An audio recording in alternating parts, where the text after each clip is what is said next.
Welcome to Flow Through the Ages. I'm excited to have some familiar faces back here today as we continue this conversation of the different generations. So thank you for joining us. Hi, I'm Rodrika. I'm 23. I'm Gen Z. I'm Suzetta. I'm baby boomer. Hi, and I'm Stormy. I'm 42, and I'm a millennial. One of the questions I wanted to ask before, because body positivity is finally important, and I remember as a child in elementary school, I developed, and the guys would tease about that and everything. And I remember going to my sales on Wabash, 12th and Wabash or State. And I was trying on all boxy clothes, and my mother came with this amazing orange bodysuit and this circle fit, some say fit flare skirt. And it's like she knew that I needed that body positivity because, girl, you have a shape, Mm-hmm. And I kept that outfit forever. So I want to talk about what body positivity was in your generation, because part of my generation was girdles, and then came 2000s where it was a throw the girdles in the garbage, and I was real quiet during that generation. But I want you all to talk about that and what body positivity means to you as we talk about the changes that have happened throughout our generations. Anybody want to jump in? Okay, I'll start. So, ours were the girdle generation, Generation X. You're baby boomer. Baby boomer. Yeah. Yes, I'm a baby boomer. Okay. I can't keep up with all these generations. I just know I'm the older. Okay. I love that. But we did girdles. We did the pointy cotton bra. Oh, which I was so happy when we got away from that. And then it moved into not the Spanx, but the Spanx. But what's the one that's like just fits your body and firms everything up, but it's not as tight as the girdle, because the girdle was treacherous. Yeah. And the cotton bra was treacherous. But I'm gonna tell you, I love a good girdle still to this day. I like the body piece that shape. What they call shapewear. Yeah, shapewear is much better. And then Spanx is like Kleenex. Yes. That's the brand. She made this whole big thing, and now we have Spanx. Yes. But yes, shapewear. The girdle was a nightmare because it pulled you in and you like. It made your posture straight. You had no choice. Yeah. Your posture was straight. Your breast stood straight. The cotton bra, all of that. And now today it's more of they do the Spanx, but I'm like, you are like a good firm piece that holds everything in place. Your generation was also the corsets too, right? No, I didn't do corset. Okay. That was before me. Okay. Oh my goodness. Okay. I was maybe like in the 1920s. 20s. That was 18. I wore a corset before. You probably did, but it wasn't. Depending on what type of corset you're talking about. Are you talking about the Madonna corset? No, I'm talking about the corset that you tie in the back. Oh no. Like looking out. Yeah. And then you put it in your dress. No. Yeah. No. If I could find one now, I might. Yeah, you probably were like ahead of you, but for as long as I know you, you've been very eccentric with style. Mm-hmm. So I think that may be why you maybe wore that, but it was like right. That's like why are you doing that to yourself? That's like the bustle type. Yeah, that's when they wore the bustle skirts and early 1900s. Yeah, that's late like 1800s. Yeah, that's late 1800s. Because in 1920s and 30s, that's when the girdles and all of that came in. Mm-hmm. And the stockings. Now I like a controlled stock. Mm-hmm. Stocking is the best. And you can't find stock. I had to actually go to Amazon to find a stocking. I was about to say you got to order them online now. Yeah. You used to could run in the store and get stockings. In the back of Walgreens, all different kinds. And all of that. They don't have it like that. For smaller sizes. Right. Beauty supply store has stockings, but not really for plus size. And are they good stockings? No, they're not. Good. Yeah, they're hard. Ashley Stewart's and Lane Bryant still sell stockings. And I remember growing up, they used to have specific stocking stores.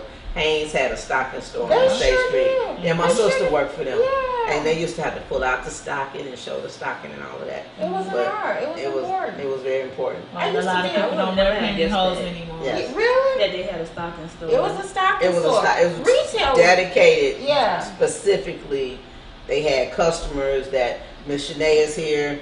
You had your salesperson. They went through your stockings. And Hosiery. you walked there hosiery. Yeah, hosiery Yep. department. Yep. Hosiery and intimates. And then Yeah, and intimates. And I'll say this with I remember going to the store with my mother and wanting to do what those ladies did because they were so poised and with sophisticated. in the fragrance and the even in clothing. You know, I was so obsessed with them. But we're getting off subject. Yeah. Tell me about body positivity and what it meant for your generation. Wow, body positivity.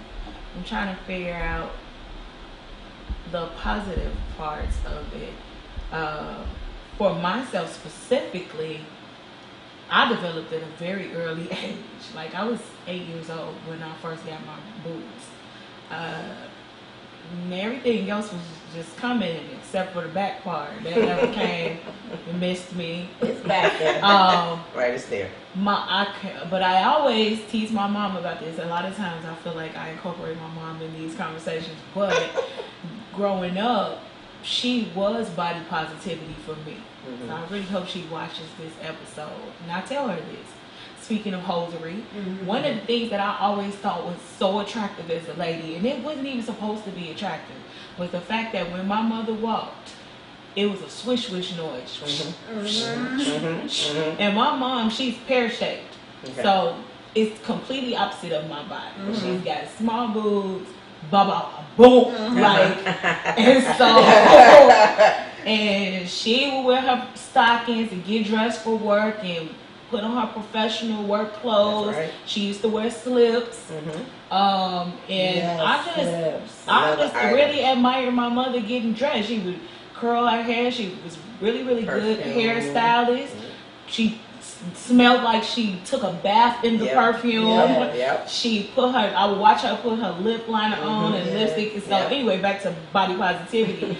I never felt like my mother's body was plus size or fat or anything like that, and like I remember the men would just look at her all the time, and she never noticed though, but I did, and I'm just like, man, I wish one day I can be like that, you know. But because I was developed at such an early age, I had a heart, and ironically, I was just talking to a friend of mine about this because in my neighborhood, the women would tell their daughters that I was fast because I was developed at an early age, and not to play with me. And not to play with me. That's yes, cool. It was really hard. Yeah, it's hard. But my mother had to buy me the bra that you spoke of. So at 8, 9 years old, I was wearing this super pointy bra, looking like Wonder Woman on the playground. At 8 years old. Yeah, 3rd grade. Wow. 8, 9 years old, and I remember I went outside feeling great, positive about my body. Like finally, I got a bra that fits. And everybody was like, "Why are your boobs looking like that? You look like missiles. Like you gonna shoot us." And I was like, "What?" Like I didn't even realize that it was like so pointy to the point of I just had on a t-shirt, right? And that was crazy. And I just had to. Then my mom also, she just let me be creative with the way that I dress. So like I remember you spoke about a bodysuit. My mom gave me this orange bodysuit that made me feel so comfortable when I played.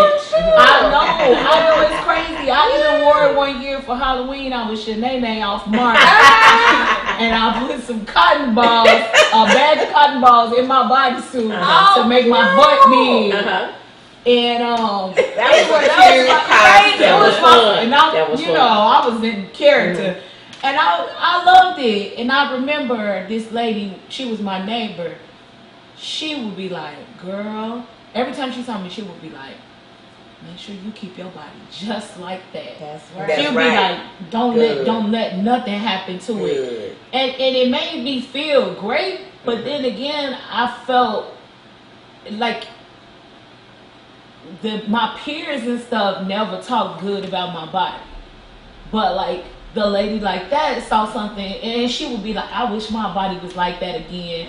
You know, and also a 9-year-old with a bodysuit on, women that were not happy with themselves, they projected that onto me.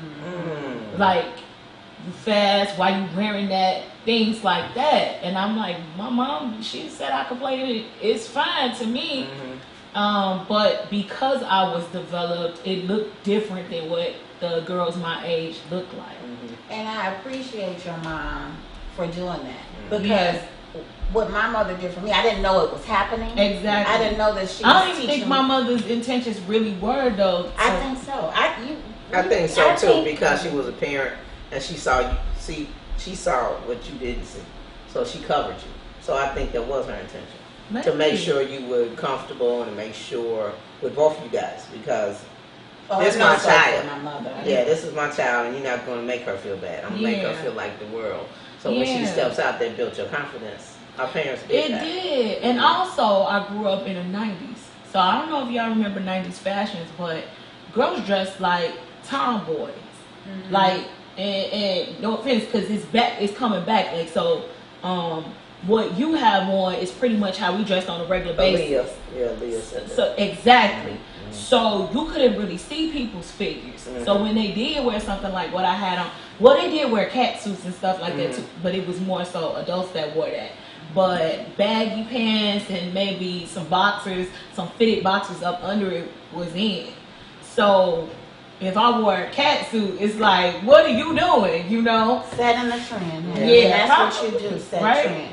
Yeah, so that was like my first introduction to So it all and thinking about my body. And because you know, you don't really, as a kid, you don't really think about your body until certain things start to happen.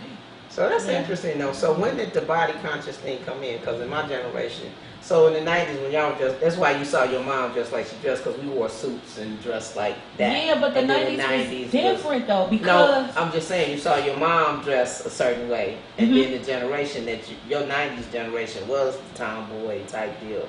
Yeah, but what I'm saying is it was also diverse, because if you think about it, 90s parties, everybody was dancing, so their physiques were really, really nice. Baggy, Yeah, they were in shape. They were in shape too. Absolutely. And if you were out of shape, it was like kind of like you were outcasted. Like, really? yes. Wow. Because if you think about, have y'all ever seen House Party? Yeah. Remember when Dick Gregory was on there and he was advertising his shakes and stuff like that. And the girls that were big and plus size were talked about like nobody wants you. The Kool-Aid. But but the girls that were in shape and had like filling out and everything, they were the in crowd, you know. Yeah. So I would say that, you know, big sizes were not really accepted. And you see on TV, like if you were big, you got roles like maids and mammies, nail Carter, for example. Yes.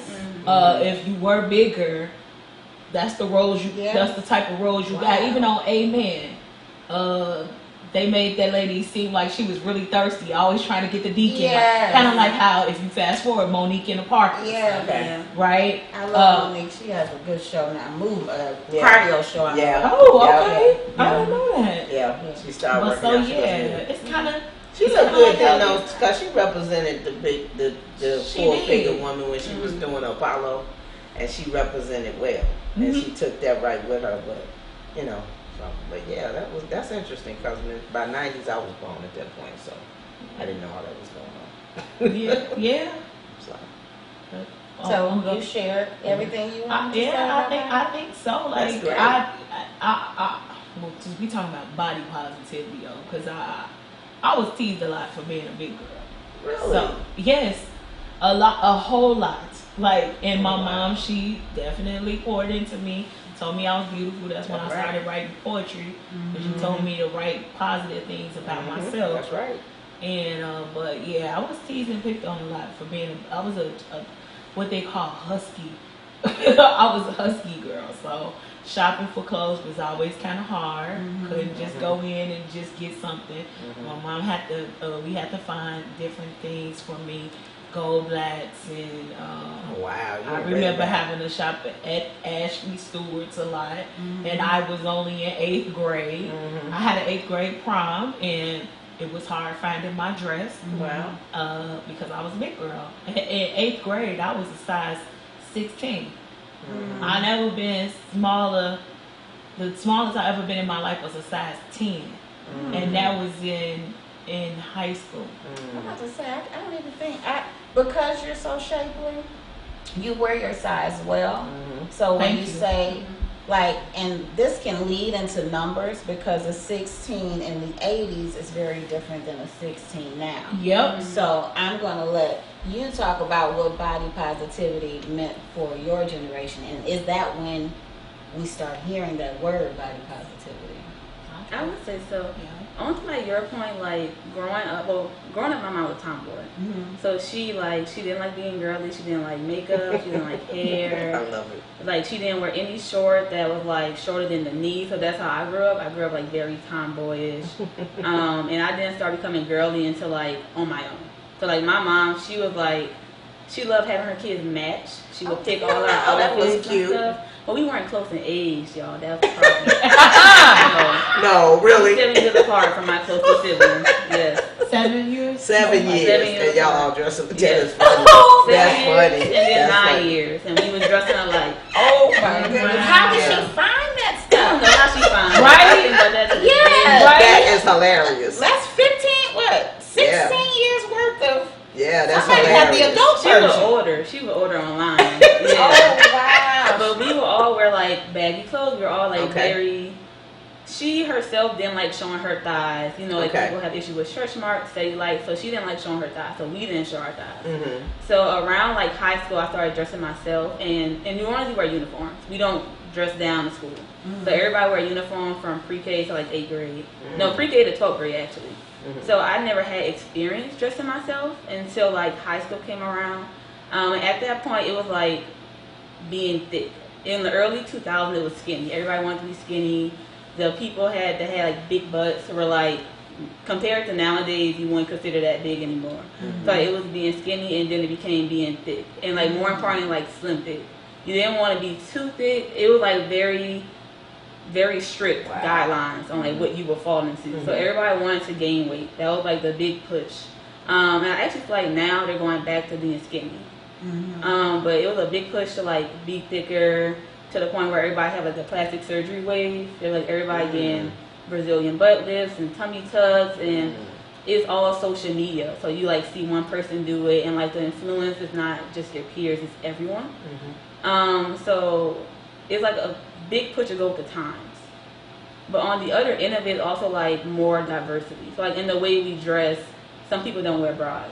Like when I stopped wearing bras, my mom like freaked out. You know, she wants to wear bras. Around my grandma and stuff, you know, bras are mandatory. Everybody have to wear a bra. But like a lot of kids now, they don't wear bras to classes. No Some pantyhose. people, nobody wears No pantyhose. clothes, no one wears something. Tights are in now. People wear tights. Tights. I know, but like I'm an AKA, so like we're required to wear stockings, but that's the only time I like go and buy stockings. You know, Okay. like for stuff like that.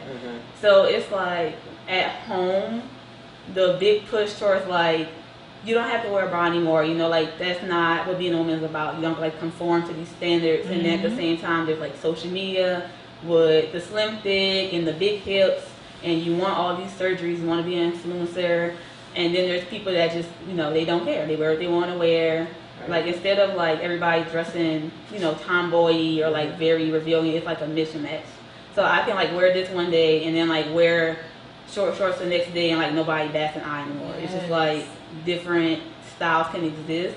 At the same time, it's, like, what pressure you, like, to sprout you. So if you're more of, like, you know, a black girl, you're going to see, like, Cardi B, and you're going to see Nicki Minaj, and you're going to see Megan Thee Stallion, and the only thing they have is like slim thick. Everybody want to be slim thick, want to have the same shape. Everybody wants like to go through, like a lot of people my age I know have surgery on like various. At your age. That's your Mhm. age. There's people like I went to high school with, they have Brazilian butt lifts, they like have tummy tucks, like women actually go and like get these procedures done. So like it's a big push towards this one body shape. You can dress however you want, but you're going to like have a certain body shape. Oh wow.